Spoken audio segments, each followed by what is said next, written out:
Nasugatan po ng matindi sa ulo ang isang miyembro ng Philippine Navy matapos siyang hampasin ng kahoy ng China Coast Guard.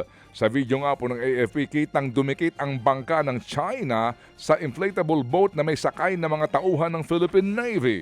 Pinaghahampas ng mga Chinese ang mga Pinoy gamit ang kahoy na baton.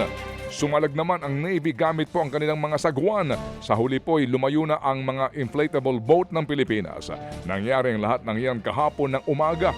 Ayon po sa AFP, nagsimula ang tensyon nang lumapit ang bangka ng China Coast Guard sa BRP Sierra Madre para kumuha ng video at litrato.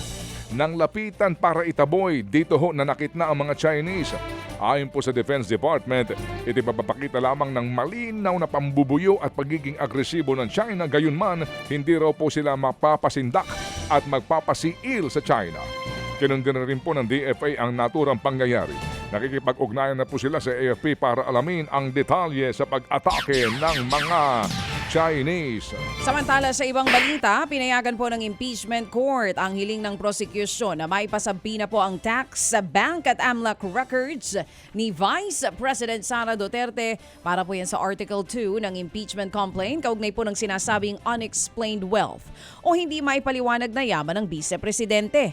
Ang paliwanag po ni Mr. Presiding Officer Cheese Escudero reasonably described o malinaw ang pagkakalarawan sa mga dokumentong hinihingi. Madali rin daw matukoy ng mga bangko at AMLAC kung aling partikular na accounts, records o kaya transactions ang kinakailangang maisumite. Binigyang diin ni Escudero ang nakasaad sa Bank Secrecy Law kung saan may exemption sa pagiging confidential ng bank deposits ang impeachment cases. Pero paglilinaw ni Senator Cheese, hindi maaaring gamiting batayan ang mga dokumento para magdagdag po ng impeachable offense laban sa Vice Presidente. The court will only allow these records to be used to establish a factual baseline against which the respondent's assets, financial transactions, and business interests during her present term may be assessed. Establishing such a factual baseline is recognized in settled jurisprudence involving allegations that a public officer's wealth is manifestly disproportionate to the lawful income and financial capacity of the officer and the officer's spouse. Yan nga po ang tinig ni Presiding Officer Senator Cheese Escudero. Sabi naman ng prosecution, hindi maituturing na panghihimasok sa pribadong buhay ng bise at ng kanyang mister ang pagpapasabina ng mga nasabing dokumento. Pero ang depensa ay giniit pa rin na fishing expedition ang ginagawa ng prosecution. Hinahanapan lamang daw ng prosecution ng mali ang vice-presidente. Ang SALN po kasi ay parang snapshot lang po yan, year-end, kung ano yung mga assets, liabilities, and net worth ng isang government official. Ang ITR din po ay parang short video lang po yan ng mga transaksyon ng isang taxpayer sa kabuuan ng taon na yon. Makikita lang po natin yung buong larawan pag nailabas natin ang mga bank records. Kasi doon po yung day-to-day na lumabas at pumasok sa isang account ay mabubuo po natin. They want those documents. We are calling it a fishing expedition. Sa aming pananaw, sa dami ng hinihing dokumento, para po itong nagtatapon po tayo sa dagat ng isang napakalaking lambat at umaasa tayo na kahit papano may mabingwit kahit isang pirasong ebidensya. We are not just guessing that there is something there because the AMLA itself has confirmed that there were covered and suspicious transaction reports. Yan nga po ang sunurang tinig ni House Prosecutor Congressman Shell Jokno at Defense Lawyer Attorney Michael Poa. Yan nga po, lumabas po yung elementary discussion tungkol po sa factual. Anong sinasabi? Yung facts and evidences, yun ang sinasabi, yung proof. Kahapon may mga ganun silang hanash, mga kapatid. Pero sa dulo, pinagbigyan pa rin ng presiding officer. Though, partner, may dalawang accounts dalawang kumpanya pala na hindi pinayagan. Samantala po naman, posible hundang ipatawag ng NBI si Senador Alan Peter Cayetano kaugnay po sa investigasyon sa 2019 SEA Games. Ayon kay NBI Director Melvin Matibag, maaaring ipasubpina ang senador kung mababanggit ang kanyang pangalan sa magiging testimonya ng ilang sports officials. May mga official daw na nauna pong nagpahayag ng interes na makipagtulungan sa investigasyon. Questionable rin daw umano ang posisyon ni Cayetano noon bilang chairman ng Philippine Sea Games Organizing Committee o PSGOC dahil hindi naman siya miyembro ng Board of Directors.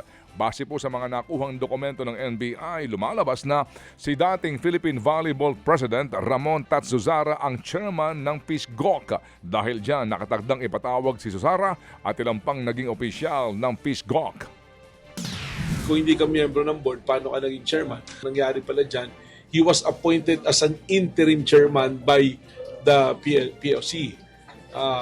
Pero ang instruction sa kanya is to immediately incorporate the PSGO. So na-incorporate yan, gumawa, pero he's not part of the directors. Yan po ang tinig ni NBI Director Melvin Matibag. May buwelta naman po ang palasyo sa paninisi ni Senator Alan Peter Cayetano sa Pangulong Bongbong Marcos Jr. Kaugnay po sa naunsyaming 10,000 pisong ayuda noong pandemya. Ayon po kay Castro, matagal nang pinangako ng senador ang 10,000 pisong ayuda bago pa man nahalal ang Pangulo. Hindi raw totoo na hinarangan ng Pangulo ang naturang ayuda dahil hindi naman ito nakarating sa kanya. Hindi raw nakakuha ng suporta sa Kamara ang panukala noon ni Cayetano kaya mali raw na isisi sa Pangulong Marcos Jr. ang hindi niya natupad na pangako noong kampanya. Itong mga kahinaan ni Senator Alan Cayetano ay huwag niya pong ipahid sa ibang tao. Akuin niya mismo kung ano ang kanyang kakulangan. Ipinangako niya po itong 10K kada pamilya. Hindi na nga po umusad nung siya ay miyembro ng Kongreso. Pero ginawa pa po niya to na pangako sa kanyang pangangampanya. Yan nga po ang tinig ni Palace Press Officer Attorney Claire Castro. Samantala po naman, umano'y kinundina ni Pangulong Marcos Jr. ang inilabas pong AI video ng China Daily na naglalarawan sa mga Pilipino bilang mga unggoy. Ayon sa palasyo, kung may ilang politiko umano na tanggap na sila yung mga unggoy, hindi naman daw palalampasin ng Pangulo ang paglapastangan sa dignidad ng mga Pilipino. Natural din daw ho na hindi maganda ang naging pagtanggap ng buong bansa sa naturang AI video. Ipaubayan na raw ho ng Pangulo sa DFA ang mga susunod na hakbang kaugnay po sa usapin para nga ma-resolve sa pamamagitan po ng diplomasya. Mga kapatid, patuloy po kayong tumutok sa 105.9 True FM para sa totoong balita, impormasyon, music and entertainment. Mag-subscribe sa aming YouTube channel at podcast at sundan nyo kami sa Facebook, Instagram, X at TikTok sa True Network PH. Bisitahin din po ang aming official website, truefm.ph. At panoorin din kami sa True TV Signal, Channel 19. Kami po ang 105.9 True FM. Laging true sa'yo, kapatid.